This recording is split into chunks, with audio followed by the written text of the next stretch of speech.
Welcome everybody to the museum. What an amazing series this has been, and I want to thank everybody so much for their support. A couple of special thank yous to actually the sponsors of this particular speaker series, and that's Steve and Karen Kimmerly. Thank you so much, you guys, for all your support and helping to fund this. Yeah,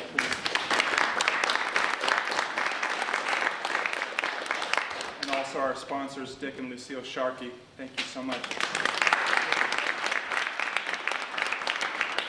And thanks to John for manning our little booth over there for all the valuable information that's available to all the veterans.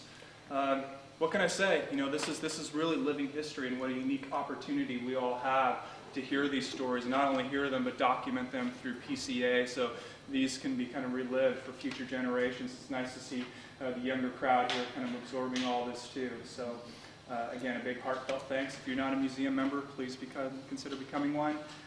Tomorrow is our last speaker. That'll be from Vet Connect. So this is more of an informational thing for the veterans. What are the different services available to them? We're going to probably do a little coming home party. So if you like cake and coffee, you might want to come back around 3 or 4 o'clock. Should be fun. With that, our speaker today, Yimmy Pera, Special Forces, Iraq and Afghanistan. Jimmy.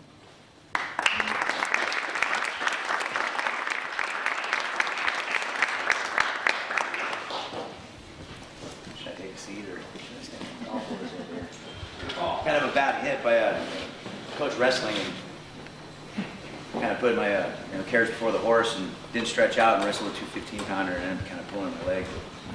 It is what it is, right? So take a seat here. My name is Yimmy Pera. I'm the veteran of Iraq and Afghanistan. 2001, I was with the Ranger Regiment in Fort Benning, Georgia, and on September 11th, remember that morning before we found out about the events, woke up, normal morning. I was getting ready to wind down being in the Army because come that following March in 2002, I was going to ETS and just come back home to Petaluma and go to school and do what my mom wanted me to do, go to school and stay home.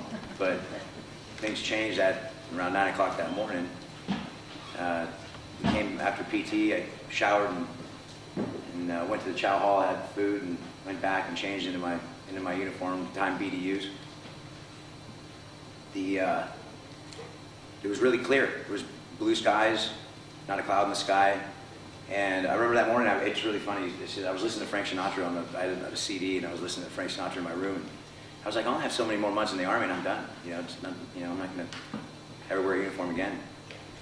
But went up, reported into 1st Platoon.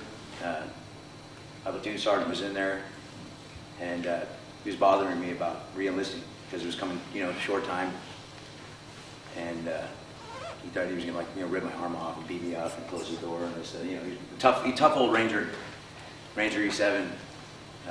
Now he's the sergeant major, from what I understand, down at Fort Benning.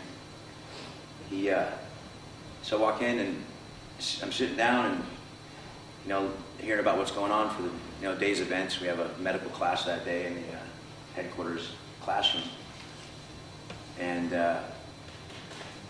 he tells me, he turns around and says, "Hey, a plane hit the World Trade Center," and we're thinking, we're pretty aware about what's going on in the world, but at the time we didn't think anything about terrorism. We thought it was just some pilot that didn't know what he was doing, and then I brought up a point that, hey, after World War II, a plane hit the Empire State Building, I guess, showboat. And so, the time went on, and we turned the news on, and just like anybody else, we saw the smoke coming from the building, and I said, well, it's pretty big. Kept going, doing my thing. My buddy, the same name, Jimmy, came in, and he was getting ready for the E6 board to become a staff sergeant, and he was getting his packet together.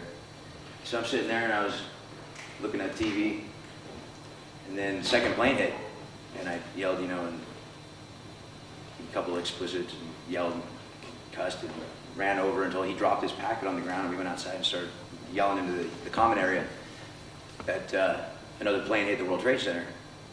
And Grande, we're at Fort Benning, Georgia, and it's a pretty significant event to be at the home of the infantry within the Rangers, and something like this happening. And on the side note, in 1963, my dad was on the swing landing trainer at Airborne School at Fort Benning when John F. Kennedy got assassinated. So 2 major events, me and my dad were within 1 mile of each other, almost 40 plus years later. And from that point forward, they locked down the Ranger Regiment, posted guard. Fort Benning was locked down. People were running around with their hair on fire, trying to find out what's going on. Nobody knew what was happening. They told us to just stop what we were doing. We were doing what, at the time, we were getting ready to do what you call a squad eval, or platoon evals. Well, you'd have to road march 15 miles out into the woods and then do live fires and stay out for a week and get evaluated by, our superiors from different companies to see which company, if we completed each of the tasks of what we were supposed to be doing as far as training went. But as Alpha Company was coming in, I believe it was Alpha Company, I was in Bravo Company, they ceased all training. They stopped all training. They brought everybody in, and I remember everybody was just looking at each other. I was kind of an older guy. I was 22, so I look at the you got the 18 and 19-year-old and 20-year-old kids, and then I was an E5 sergeant, so I was kind of like the older. I was a senior team leader in the company, which means after being a team leader, you become squad leader. But I was next in line. I actually became a squad leader at that time because the actual squad leader that was in my platoon, that was in my 3rd squad, he was at a school in Canada, a Pathfinder school up there. And later I got to talking to him before he came back, and he rejoined us, but he was up there, he thought they were doing a scenario in training when he heard about the planes hitting the World Trade Center. So they brought he goes, we need to talk to all the Americans, and they got into a van and they were driving, and plane hit the World Trade Center. He told me, when he was up there at the school, they looked at each other and they're like, yeah, right, okay, okay, this is a scenario that we're going to be a part of. And then the Canadians said, no, this is a real world, this happened. They drove them to a place, turned the TV on, and they were just like, we need to get back to our units. We can't be here anymore, we got to go. But until he came back, I ran a squad and trained the guys at 3rd Platoon 1st Squad, Code 375, and when he came back, I went back to being a team leader, and we prepared to deploy. So within about a month, not even within a month, within about 3 weeks, we had our bags packed, and about 1 o'clock in the morning, 2 o'clock in the morning, we got in our buses, and we drove to this part of the airfield at Fort Benning, through this back gate, and drove through. We're sitting in the back of the bus, laughing and joking. Hey, we're going to. We don't know where we're going yet. Kind of an idea, So I look at my squad leader. His name was DeLong, and I said, well, I guess they say everything happens every 4 or 5 years. There's going to be some kind of a conflict. Before that it had been Kosovo, and before that, about 4 or 5 years before that, it was Somalia. And Somalia was October 3rd, 1993, and ironically, I was assigned to that same company that was in that firefight, but obviously I was not there. I was a senior in high school at Casa Grande. So when we came in, we saw all the pallets being moved around and being put up in the plane. We got out of the bus. We had our they call it salt bag, with our with the essentials, because all our other bags were getting shipped. Had our rifle, and as we walked to the airplane, we saw we call them the old timers, the Vietnam vets that were helping. They were working GS jobs, the government jobs that they use after they get retired. They were standing there in line, and they had this really distraught look on their face, and we're just like, we had not yet seen what they had seen, and not yet felt what they had felt. This is, beginning of October of 2001, and the invasion happened October 19th, so it hadn't happened yet. I mean, the bombing of the Taliban began, but the next phase of the ground war hadn't started yet. So we're getting up on into the C5, and I look up on the back of the C5, and all the Air Force birds have the base of where they're from. And I looked up, and it said Travis. So this plane's from where I'm from. It's from my hometown. Well, pretty much from back home. And I got in. In a way, sometimes I feel like if you see something that looks, friendly enough, then that's a good sign. So we got on the plane, but I remember this one vet. He was saying that he just was shaking all of our hands, like it was almost like he wanted to grab a rifle and jump on with us, but he couldn't, you know. So we got on and flew to was it Bangor, Maine? We flew up, landed, and we got out. You know, took a couple hours break, but on the flight up there, the pilot, I had to find out where these guys lived. You know what I mean? They're from Travis, so they're locals. So they let us like 3 or 4 at a time go up to where the cockpit was. I got up there by the time we were flying like over the area where you could see the lights of Baltimore and Washington and over Philadelphia. We were high enough where you could see the lights. They're like, well, that's Philadelphia over there, and Baltimore and Washington over here. And so I started asking them.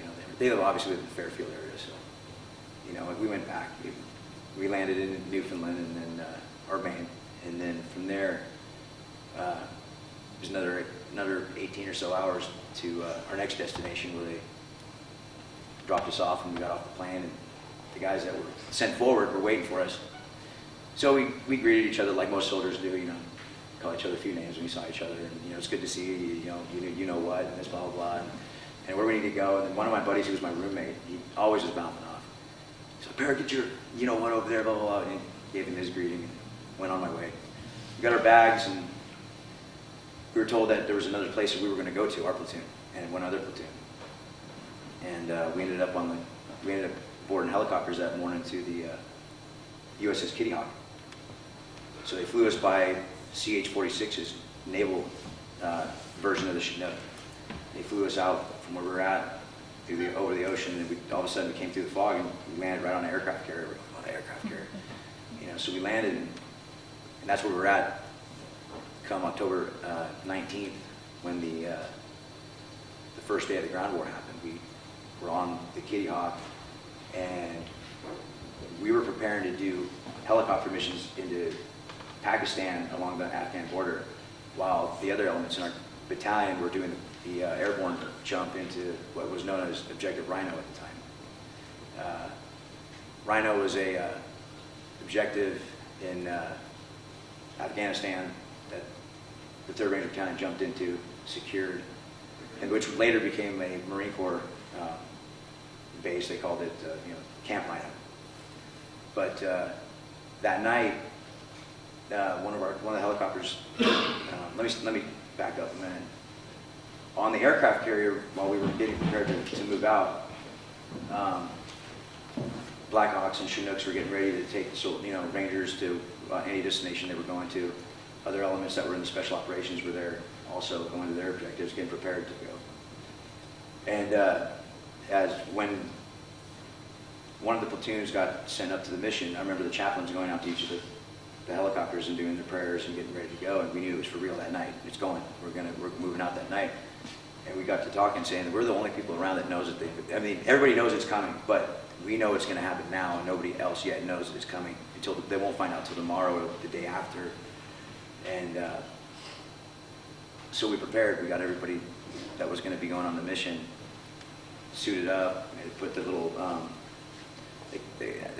there's these little, what do they call it, the life preservers you put under your arms, just if you're flying over a body of waters in case something happens. But you can pop them, you can float. I was helping the guys load up with that, and the machine gunners getting their belt ammunition together, helping load magazines, and just getting everything that they needed if they were going to get into a sustained firefight and get them ready and prepared. There was 2 individuals in my platoon named Chris Stonecipher and John Edmonds. And Edmonds was a graduate of Ranger School, and Stonecipher had gotten injured in Ranger School and came back early and had a cast on his, I believe, on his leg. And when the deployment was told to come, it was going to happen, it was inevitable. He cut his cast off and said, "I'm fine. I got to go. I want to go with. I want to go."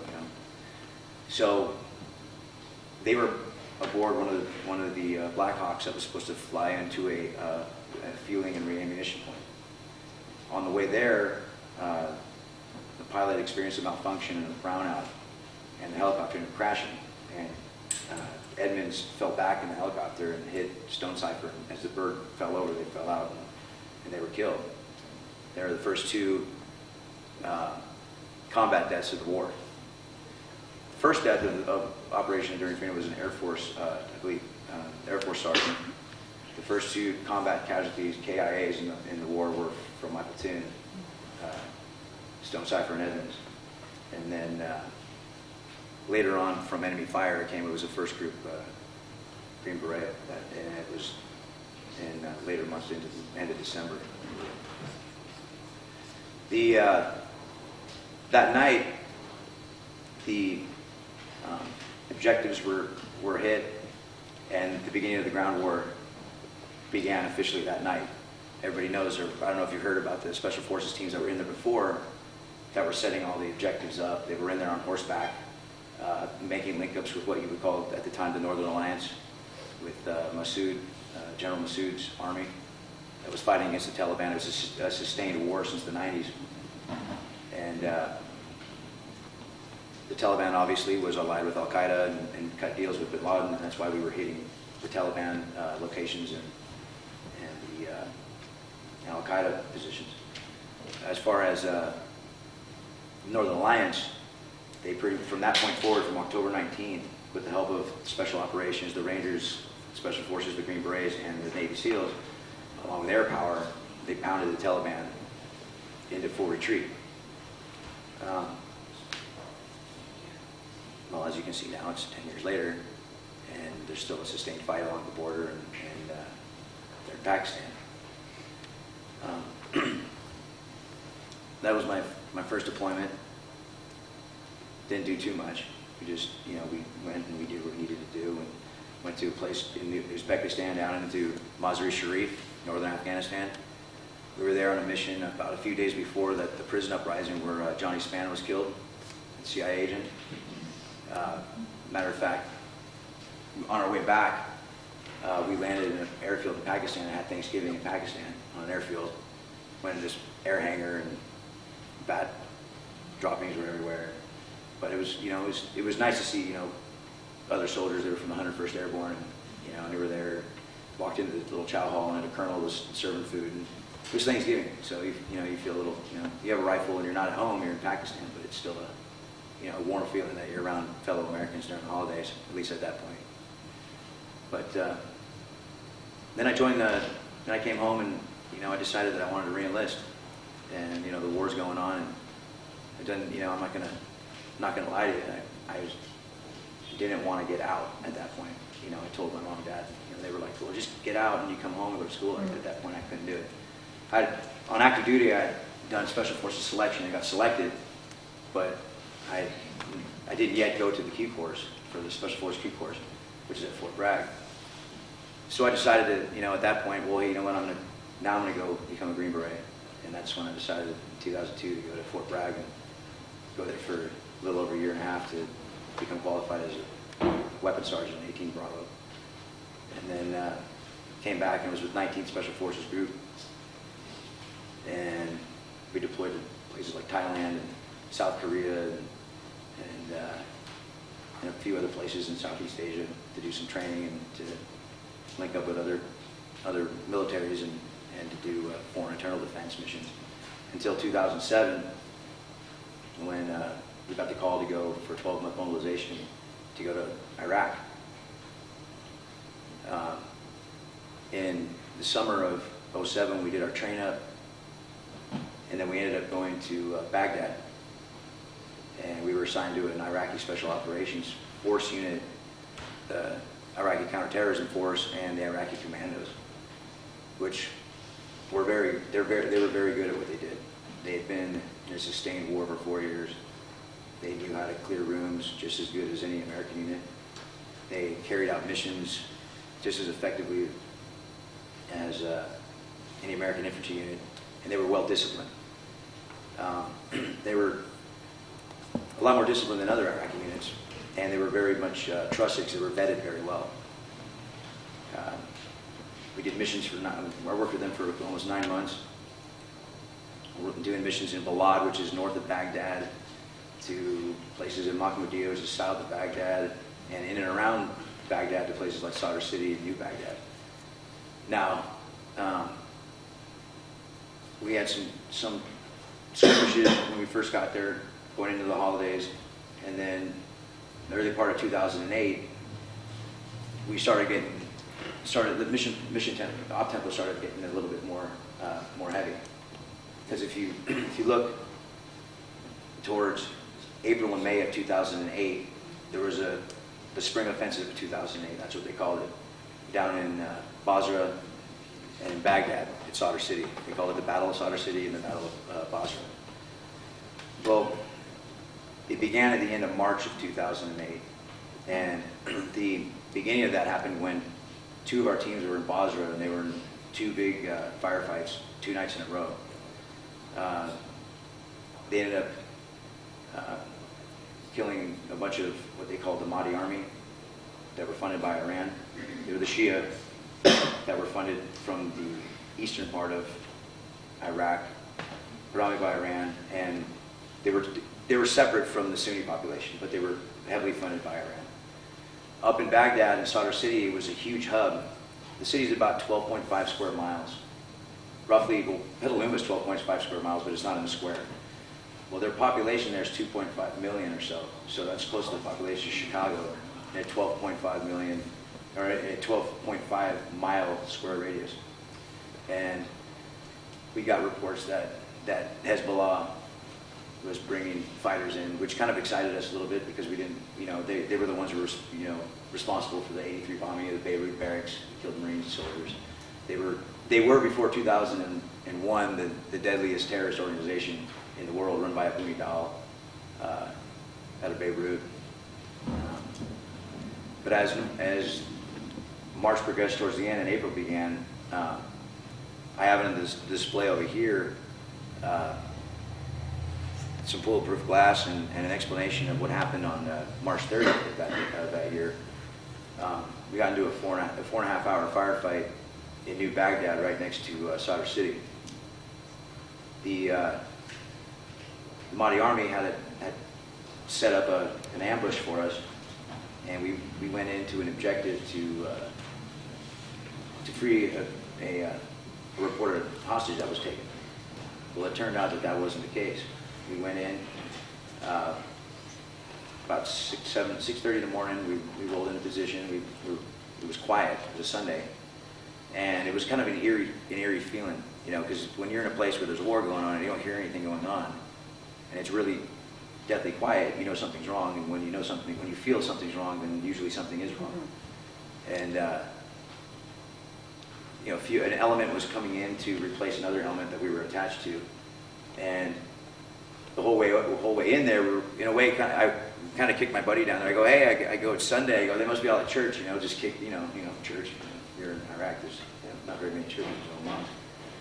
But we ended up rolling up down Route Irish and headed up the peninsula towards New Baghdad to go to where our objective was.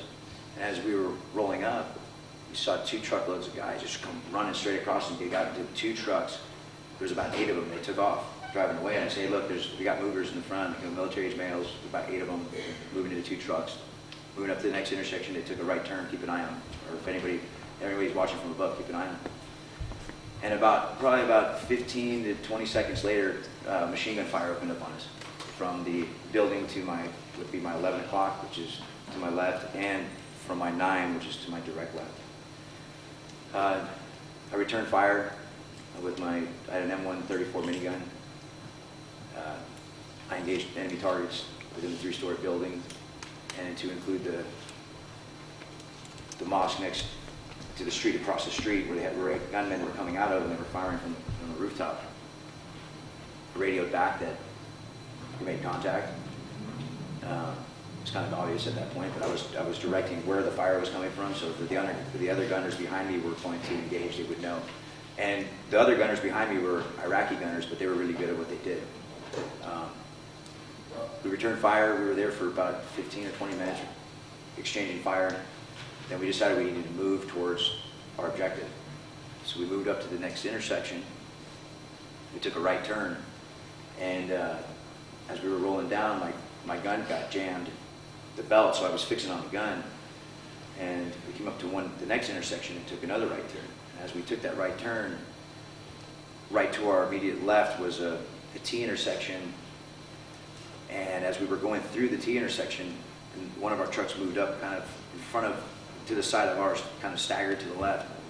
An IED went off and hit the back end of the back two vehicles, hit the back end of mine, blew out all the tires on the side of the Humvee, tattered both doors and all the glass with shrapnel. And I felt like actually, when I felt the concussion from the blast, I actually felt like I got punched in the back of the head and in the nose at the same time, because of the overpressure that comes through, that comes down. It's like, it felt like boom, and I saw the dust come up, and I looked down into the turret, and I go, is that an IED? And then my buddy looks at me, you're goddamn right, it's an IED. I go, you know, I said, okay, now this is starting to escalate to something bigger than we thought it was going to be. From above, they said that there was movers on the rooftop, which means that there was suspected enemy on the rooftop. The target building, when the IED went off, a gunman ran back into the building, and they said, hey, be aware that there's movement into the target building. There's movers on the roof. And as we came through the intersection, our 50 cal gunners opened up on the intersection because there was gunmen firing at us at that point. As we moved up, we took another left turn where one of our interpreters yelled out to stop real quick. He yelled out, stop, stop, stop. He's all, stop, stop, stop. So we stopped our vehicle, and he saw a crush wire in the street that was going right across the middle of the street, and it was right in front of our vehicle. And we called Navy EOD up, and it was right into one of these big giant pots. It was an IED that was, I believe, was hooked into into a light pole or into the side of the intersection, which would have blown out again, hitting our left side once more. So as we looked, we stopped.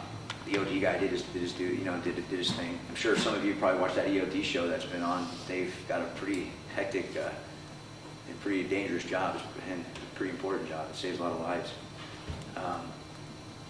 After defusing it, we moved up, took another left, and we went to the target house.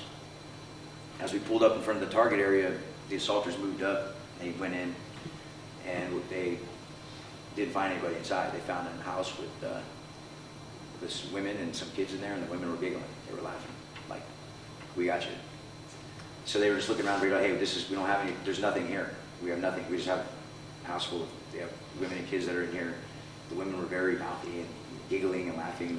They were supporters of the Mahdi Army, but they didn't do anything. They just looked around, made sure everything was fine. We secured the street. When I saw a shadow coming up around the corner, and I see this guy creeping up, I go, "Who's creeping up on the corner?" And I'm looking, and I look over at my sergeant. I go, Mike, because we're in a different community in SF. We call each other by our first names and everything. We're like, "Sergeant," sometimes, I go, Mike, look at the corner. I go, there's a guy coming around the corner. And he was dismounted, and he was looking over at me, and he looked over. The guy came around the corner, and he was up on his toes, and he was going like this. He had in his hand what it looked like a clacker, and he was pointing up on his toes, and he was like aiming it towards my sergeant, which would be like the direction of the lady and gentleman sitting up there on the steps. And I'm looking back, and you take a double take, because you're trained as an American soldier. You identify a weapon. You identify a rifle, you identify an RPG, you identify a machine gun, you identify something that is going to shoot you. In this war, you learn to identify garage door openers or cell phones or things that are pointed right at you, and it's a realistic, threat. Well, I saw this, and so what we did is we fired back. I fired back at him, and he went back around the corner, but in the middle of the street, right in front of him, an IED went off in the middle of the street. So what I gathered from that was that the reason why he was up on his toes is because he knew that the direct line of the radio wave this way would have blown up that one, but he was wanting to get one up on our corner. So what we did was we moved away, we moved up the street, we pulled everybody, reassessed the situation, and then we moved out from there. We were taking sporadic fire at that time. As we were going to link up with the other element that were with us,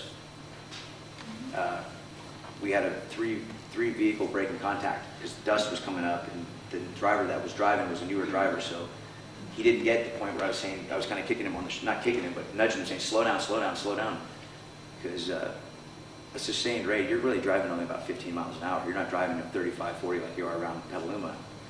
You've got to keep it within 10 to 15 miles an hour with an element of vehicles, so you don't get spread out thin, and you don't end up alone somewhere. Well, the third vehicle back, I kept looking back, I was telling them to slow down, but the third vehicle back had lost contact with the fourth vehicle because of the cloud of dust.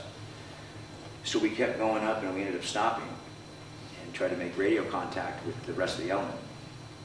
Turns out we saw vehicles pulling in and gunmen were getting out and running into the neighborhood. So we're returning, they're firing at us, we're returning fire at them, but we're keeping calm that we need to assess where the other element's at. The rest of the guys, you know what I mean? We need to get back to these guys, So after about 10 minutes of this, and 10 minutes there is a long time. That's not like, 10 minutes and, Seinfeld's on. It's 10 minutes that you're under fire, and it's not a situation where you pretty much want to be in. From the forward operating base, Loyalty, which was to our north from where we were at, there was helicopters flying over, and I was like, well, why don't they radio something in? Why doesn't somebody say something to them? Well, it turns out they didn't know what was going on. Granted, you take for granted that you're in the middle of something and everybody else knows, but they're shuttling people to the green zone and back, wherever. And ended up, gunmen were maneuvering on us. We were returning fire. We were eliminating threats as we were going. We turned around after we found out where we were at, where the other group of our guys were at, and we made a mistake. We went back down the same road that we came down. You never want to retrace your steps of where you've been at, because what happens is people, they're waiting for you. It's a cardinal sin. You don't do that. It's one of the violations of the basic rules of patrolling. Don't ever go down the same path twice, especially within the same half hour. Well, being that we were taking fire from this side, we needed to come around, and we took the chance. As we were coming through the intersection, I saw a guy on the corner talking on his cell phone, and he was thumbs up. He was waving, and I didn't do anything to him, because that's a discipline you have as a soldier. You just don't go around blowing people away. Okay, justifiably, what was about to come, explain why that guy was on the corner. He was on the corner talking on his cell phone. As we rolled up, probably about, I'd say for about 40 yards, 40, 50 yards more down, maybe 60. We rolled near a T intersection. I was looking this way, I was looking up, I was looking at the street, looking forward. As we rolled up into the T intersection, 6 enemy gunmen came out of the intersection, and 2 from the front, and began opening fire on my Humvee. I turned my head to my right, to my 3 o'clock, and I saw movement. I turned and I looked, and a bullet hit right in front of the glass and shattered right in front of my face.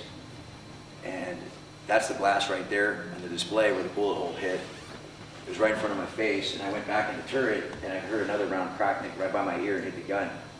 And at that point, everything went, it was in slow motion. I don't know if you ever heard of things going in slow motion, but at that point, I came to like a dull, it was a really dull feeling, but it was a feeling like, this is it, I'm done. Like this is it, I'm done. The side of the vehicle was getting shot up. The front of the vehicle was getting hit by AK-47 fire. 6 enemy gunmen on this, or 5 of the 6 had AK-47s, and 1 had a PKM, a belt fed, and was firing up the side of the vehicle. As we rolled through, it was all in slow motion. The Iraqi soldier that was on the 50 cal behind us was on the intersection. He opened up on the intersection and killed all 6 gunmen. The power of a 50 caliber machine gun could bring a plane down. He came through the intersection. He opened up on that intersection, and they were eliminated. The 2 in the front, I don't know what happened to them. I returned fire. I honestly don't know what happened to those guys, but I don't know, they were gone. And we were at that point, I felt the radiator fluid come up over the hood of the car, and I had it on my hands, and little pieces of glass everywhere. And the gunner behind me, he came through. I mean, the one thing that I thought about after that, if it was all over, because at that point, you don't get nervous until it's all done with. But at that point, when I thought about it, I go, that guy had me. If that glass wasn't there, if this was a year before, or 2 years before they started putting the glass up on the doors, I would have had a bullet right through my forehead, and that would have been it. And that's why I brought it home when I got done with the firefight. So when I went up to the mechanic that was there, and I said, hey, take that off and put my name on it. I want to keep it. I go, there's not any problem with me keeping it, right? And he's like, where am I going to send it, to the junkyard? I go, yeah, put it. And so I kept it. But going back to to the incident in the intersection, we kept rolling through, and at this time we're going about 5 miles an hour because our Humvee was overheating. The other Humvees were rolling on rims, and we were just going down the road. And I thought to myself, we keep making contact like this, we're not going to make it back. We're not going to make it to the link up. But that doesn't mean you quit, right? You fight your way, you fight back to as far as you can get and just keep going. At that point I was a little nervous, obviously. We rolled up to the next intersection, we looked through it, passed, went straight up to the next one from there, took a left. We're going about 5 miles an hour, you know, like, where are these guys at? I started getting a little annoyed. I started yelling, where the hell are these guys at? You know, they're like, they're another, you know, 2,500 meters up this way. Great, 2,500 meters, that's great. That's like over a mile. That's awesome. So, you know, so we're sitting there and we're rolling, and finally we came to another intersection. Gunmen came out, started firing. At this point, I had the minigun was forward, but I had what's called an M249 squad automatic weapon. It's an automatic rifle. I grabbed that and I came over to the turret glass and fired back at the enemy and cleared the intersection as the other vehicles came through. That you got to see that the glass on those other vehicles was just shattered. That glass has a bullet hole through it. Imagine one of those, like, just completely shattered on each side. And as we rolled up, I saw, okay, we're getting close. We're within, like, you know, we're within 50 meters, blah blah, or you know, 100 meters, blah blah. I see a guy come pop out, and you can tell that he's an American. You know, he pops out, and I'm like, you know, and I roll in, and he's standing there, and he goes, and I'm like, I said to him, like, look at that. I go, we just got hammered. We just got hammered, and this guy named Brian was out. He was one of the guys. He was in 5th group. He looks at me and he goes, Jimmy, dude, what happened? I go, we got smoked. I go, the vehicles were like, he goes, we were watching all the way down the road, and all the vehicles were like bouncing because they were like rolling on the rims and they could see it overheating the radiator, and it's like, so we went in and they had to put tow bars on our vehicles. They put us in the middle of the convoy. And then I looked over and I see some, you know, one of the locals in the window, like, you know, smiling at me and waving and stuff like that. You know, and I was, you know, looking at him back. He was like he was on the cell phone, and you know, I said hi back to him a couple times. And, you know, we were getting ready to move out, and we started rolling. They put the other minigun up in front. My buddy Timmy, he's from Boston. He's a Massachusetts state trooper. He's a Massachusetts state trooper. I hope I got that right. You know, out here there's Highway Patrol, I think it's state troopers everywhere. State, yeah. And he was a Gulf War vet in the Marine Corps, and then he joined the Army and became a Green Beret. And huge Patriots fan. I used to root about the Patriots. He took over the lead, and as we rolled out, we were heading back to a forward operating base Loyalty, which is right off the main supply route that was there in New Baghdad. As we rolled, we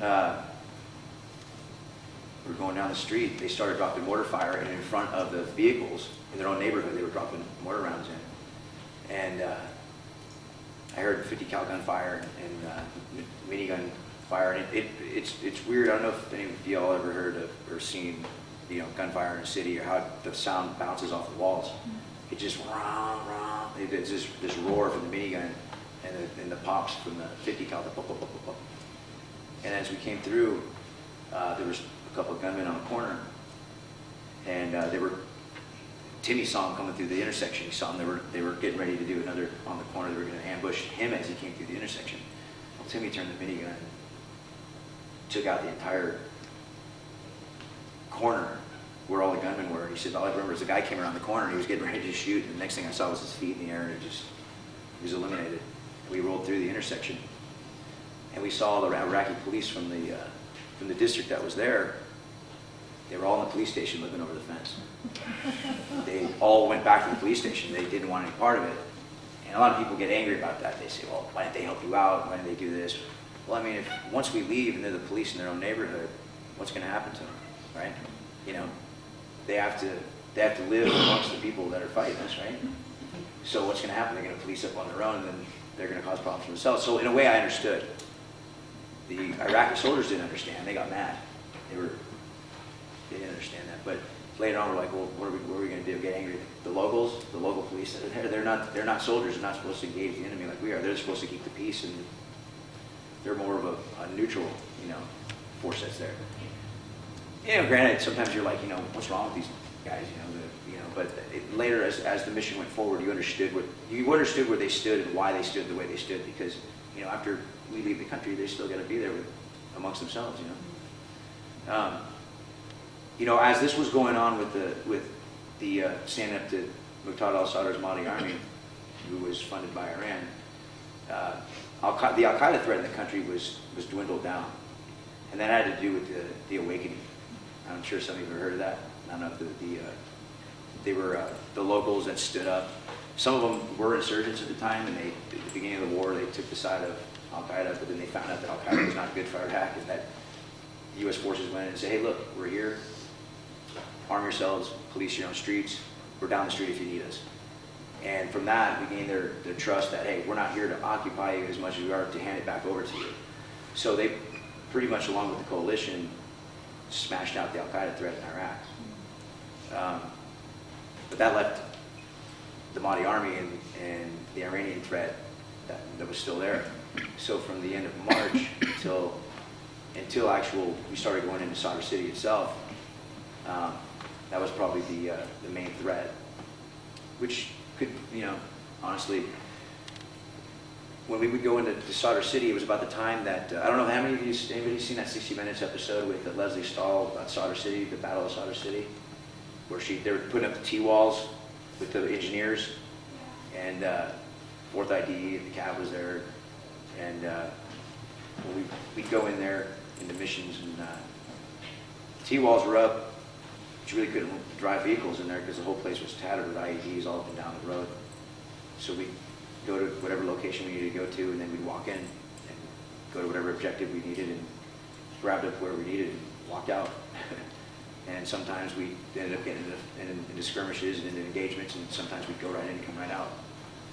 But in that time, about May 15th, or I think it was May 12th, roughly between 12th and 15th, Sadr pleaded for a ceasefire.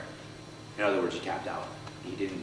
His Mahdi army couldn't stand up to USSF, Iraqi Special Operations, and just the fact that his terrorist army was getting pounded out so badly, it wasn't a favorable thing to keep getting hammered like that. They called a ceasefire, and then for the next 2 weeks, we pretty much stood down, packed our stuff, and beginning of June 1st and June 2nd, we got on an airplane and came back, flew back to Fort Campbell, Kentucky. It's kind of a surreal thing. You're like, 1 week you're in a firefight, and you're off mission, and you're getting on a plane, and all of a sudden now you're in Clarksville, Tennessee. It's a little different. But in that time, the major fighting came more so to an end. There were still firefights and skirmishes and bombings and snipings that happened between that point and the eventual pullout, which happened just a few months ago, just about a month ago, we're talking about.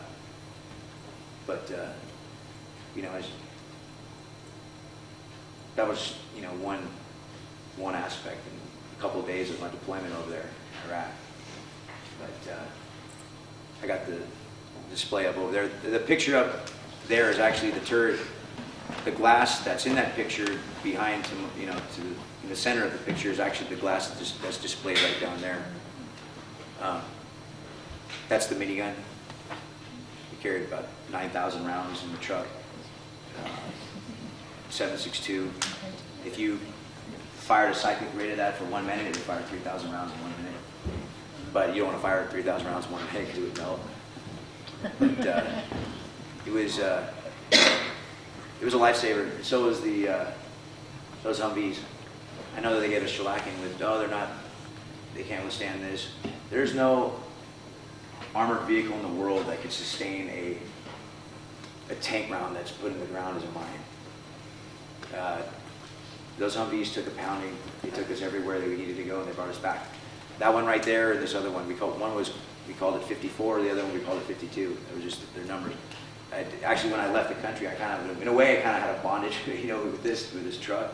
I grew a bond with both of them because I ran both trucks the whole time I was there, and made sure all the Iraqi guns were up and ready to go and running.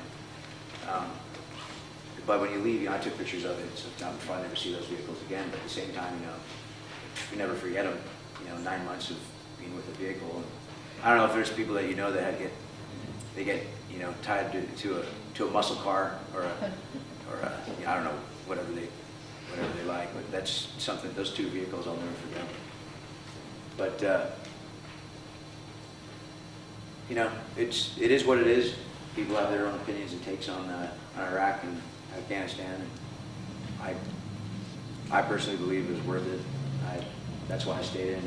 That's why I re-enlisted. And re-enlisted when I was over in Iraq for 6 more years when I was there. That was 3 years ago, so I got 3 more years. And then from that point, I'm about 5 years away from retirement now. So I'll be 40 and I could retire. Not to say I will, but it's just the way, it's the way it goes. You get to that age of like, oh, okay, I'm going to retire, and then you're like, well, no, I don't think I'm going to do it. That's what my dad told me, at least. I'm sure Mr. Sharkey would tell you the same thing about retirement. You get to that age where you're eligible and you say, I'm staying. I wasn't 39 years old when I retired. 21 years. 21. But you learn a lot about the culture, a lot about the people, a lot about the turmoil that they're in. Different parts of the city of Baghdad had their own personality. You go to one section that was really friendly to you, you go to another section that was your enemy. You just saw it. But most of the time when you get in, they were receptive. New Baghdad and Sadr City were the most dangerous places in the city, to include a district that was in northern Baghdad called Shula. And one night, my buddies went out on a mission, and they went to hit an objective. They got engaged. They were in a 45-minute shoot firefight.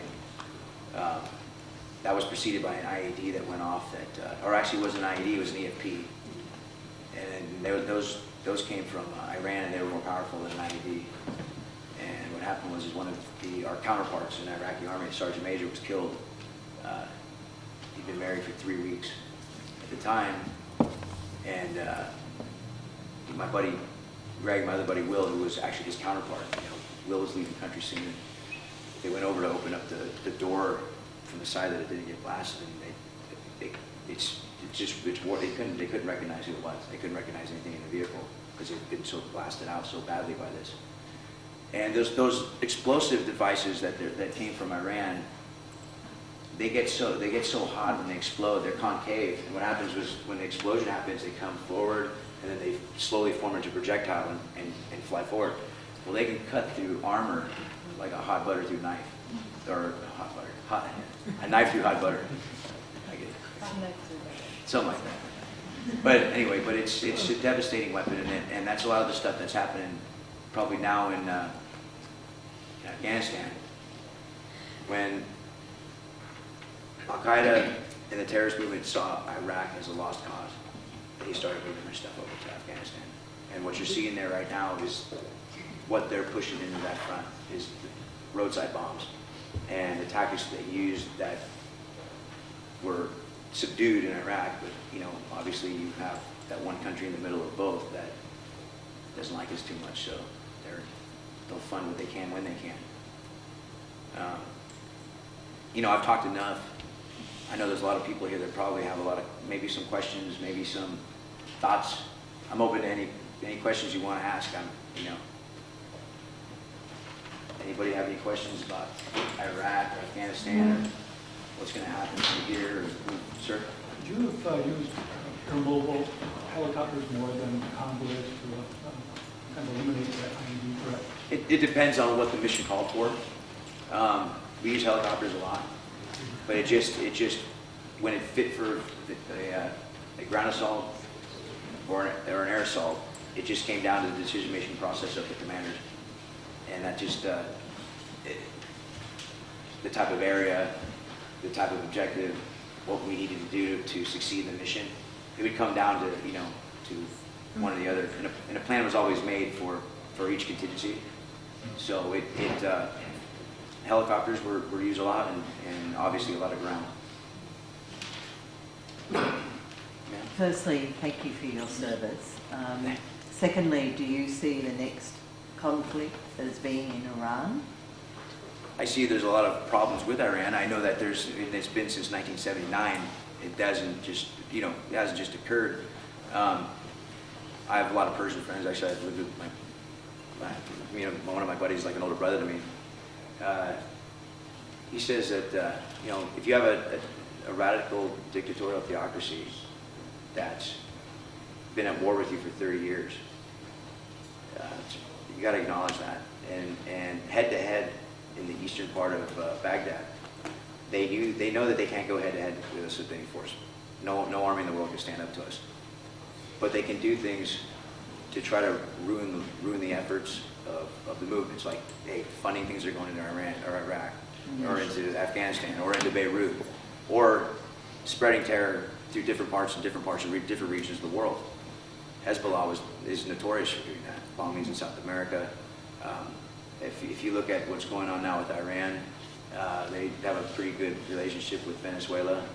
There's a lot of Revolutionary Guardsmen and Quds forces have gone down and linked up with their military, to include the FARC, the drug trade, the drug wars. And you've seen a lot of terror that's happening in Mexico. And some of the tactics that have been used in the Middle East are now being used there by the cartels. So that's a threat that needs to be acknowledged. And yes, I do think that we're going to have a bigger problem with them later if they were ever to achieve getting a nuclear weapon, which is going to be even worse.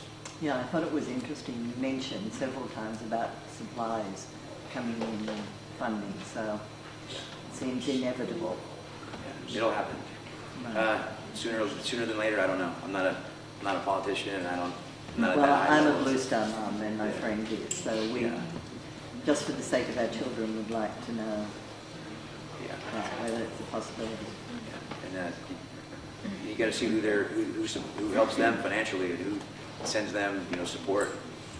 You watch what goes on in the United Nations, you can see, what goes on there. So, Thank you. thank you, and God bless you for your sacrifice. That's the ultimate sacrifice. And to give a child in war, I can't, and I hope I never have to go through that. But God bless you. And what was your child's name? My daughter's in the Air Force, and her name is Cheyenne. Cheyenne. The Blue Star Mom? Okay. Yeah. Yeah. Anybody in here that's a blue or a gold star? Please. Well, blue. Blue, And yeah. my son was an Apache helicopter pilot. Okay. That right there. They were angels. We Yeah, saw them. that's what I hear. When we were in Solder City, or we were flying around, and we saw Apaches flying around. Mm-hmm. They looked like wasps. They're flying around, but Yes, with nothing to us. Yeah, they fly around. And you always feel better when you hear something, when you hear a buzz in the air, or you hear a helicopter in the air somewhere. Even if you can't see it, you're just, what? That's somebody watching our back. Right.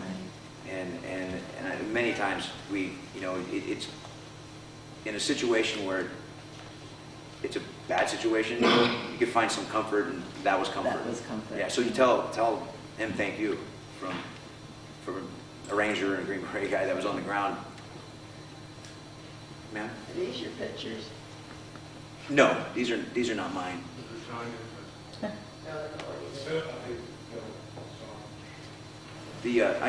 Some of the pictures I have are over here in that display case, but I didn't take too many pictures. Just a few.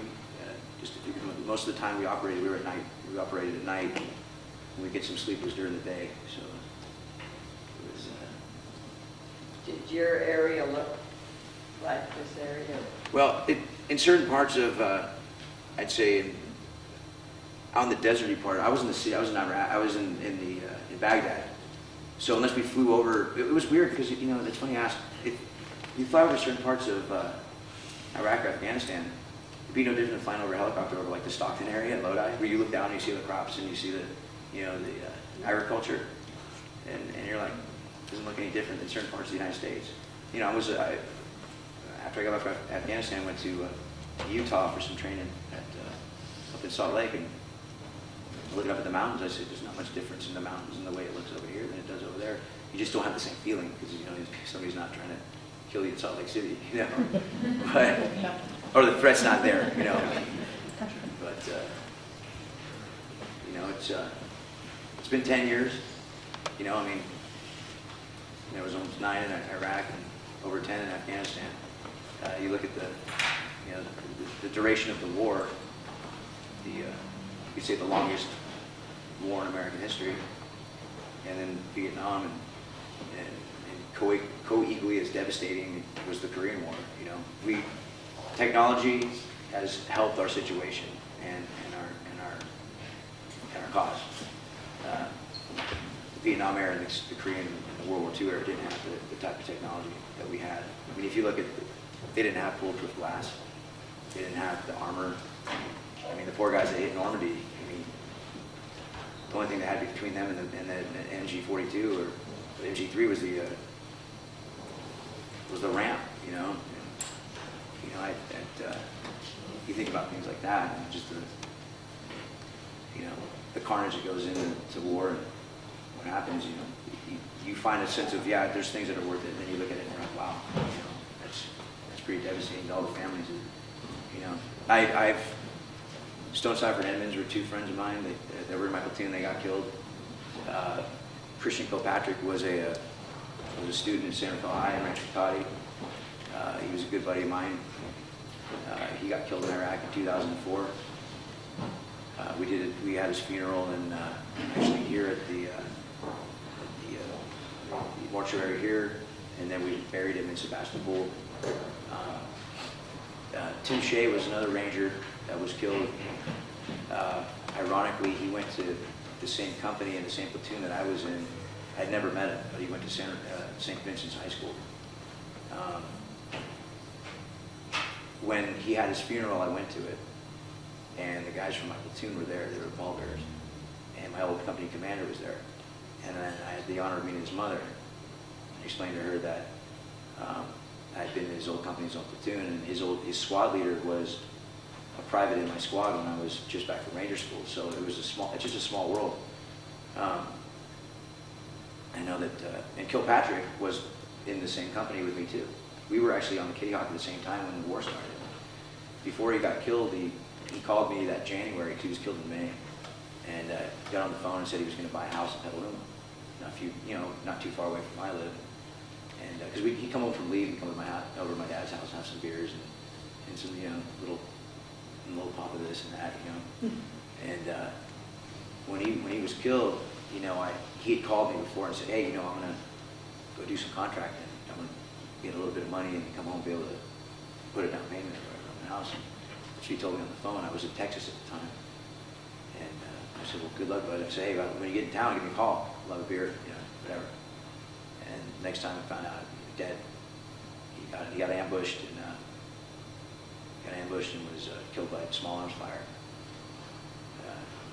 You know, his parents lived in Werner Park, and you know, on Memorial Day, I go up every year, Memorial Day, and I'll bring McGinnis and some Jameson and put it on his grave, and I'll have a drink with him. And my girlfriend Lisa came with me this year, but I go every year. You know, Memorial Day, there's not very many people there. There's a few. You see them, and you see the flowers, and you see they leave gifts and this and that and the other. But you know, I make it a point that I go have a drink with him, you know, once a year on Memorial Day. I haven't seen his mom Patty in a while, but you know, a really nice lady. But it's a rough thing. It was one of the roughest things that we had to go. Me and my buddies from Fort Benning came out, and we went up to Werner Park to his house, to his dad's house, and we came in with a gift for his father in memory of his son. You know, that's the hardest thing. You see the parents, and you know, they lost the child. You know, you lose a buddy, but they lose a child, and you know, it stays with you. You know, and I mean, it was kind of a, you know, you talk about how Iraq, you know, you're happy it's over, but at the same time, it's kind of a bittersweet thing, because you know, well, that's where he was killed, now it's done. You know, it's like he'll always be in my memory, but the war is done. And I don't know if anybody else, a veteran in here, kind of knows what I'm saying. When the end of a war comes, it's kind of like a just sad, but happy but sad time, because you're like, now they're put to rest, it's done. Like when the war kept going, you kind of felt like they were still there, even though they were gone. I don't know if I'm making any sense at all, but you know, it's kind of like that, yeah. But What sort of stuff is being done now to reintegrate combat guys back into civilian life? well, they got to Is it support. adequate is really the question. Yeah, it depends. They have support systems now that they've never had before. After World War II, Korea, Vietnam, they were pretty much, they hit the street and they were on their own. And now they have support systems. I know, for instance, here at the engineer battalion and the engineer company, they have dedicated counselors and psychologists that you can go to during your training, or even afterwards, that can help you. And there's a lot of support that goes into that. Man, I'm not gonna lie. I see a counselor. How can I not? It's not anything to say it's a sign of weakness. Like, all right, fine. A Green Beret Ranger, I'm weak. Because I go, go talk to somebody. I do, and I would eventually, I would tell people that that are hesitant to do so. Hey, if I can do it, you can do it. And we got great counselors here locally that would help you, that help anybody out. And to include, I saw there was a kid that came in that was trying out for Special Forces, and some of the questioning was came on kind of strong, because he had some PTSD, and he was afraid to tell me what was going on. I said, look, you don't need to call me sergeant. My name's Jimmy. Sit down. I go, you just came back. You came back from war. You had a traumatic experience. I go, what happens is with the bruises in your brain, you can't see it like you have a black eye. I go, you got to heal. I go, if you're ready to come here, fine. If not, I'll help you find somebody that you need help with. I go, we're all from the same team. How can I forsake you just because you feel badly about what you saw when you were there? I go, if you didn't, there'd be something wrong with you. There's nothing wrong with you. You're like any other human being, And he thanked me for it, because he said that a couple other sergeants that gave him a rough time because you don't want to talk to him about it. But I gave him my card. I've had a couple conversations with him, and he's moved on. He's been successful. But the support system's there. And if a sergeant or a commander is worth a damn, then they themselves will help somebody out. They'll go out of their way to help that person. And they'll get them the help that they need. They'll take them themselves to the person to help out. And if, it's just the way it is. Would you agree that PTSD diagnosis should be more correctly termed a stress disorder rather than a mental illness? Well, I say... What I mean by that, a stress disorder can yeah. last for a short time, or it can last for a long time. I think it's called post-traumatic stress, because it'll stick with you. I don't think it's so much a disorder as it is, it's normal. Like anybody could have I mean, you could walk out in the street here with a child and your kid get hit by a car, you're going to have that the rest of your life. Right. So it's a scar. It's something that you have, you carry it with the rest of your life, and you just need to know how to deal with the times that you say it gets hot and it gets cold, because those times are going to come up. But I don't necessarily see it as a disorder. I see it as a stress that comes and goes just like any other stress, but it's magnified more because of the violence of what you may have seen or what you went through in such a short time. It's very impactful. Do I make sense with that? Yeah, I'm just working with a couple of groups, and we're trying to work out how to reach the new vets. And when we mention the word mental illness, a lot of families get very upset, and we feel that we're not reaching some of the vets. Well, if you rephrase it to just say that they're post-traumatic stress, that they work with the effects, the cause and effects of war, right. That might be a little bit more of a different angle to go about it. Because if you walk up to somebody and say you got mental illness, they're gonna like, hold on a minute, and it's not a mental illness. It's like I said, it's a bruise. It's a bruise of the brain, it's a bruise of the psyche, and it's healable. It'll still be there, but as long as you have a good support system, and you're not afraid to ask for help, then there's things that are out there.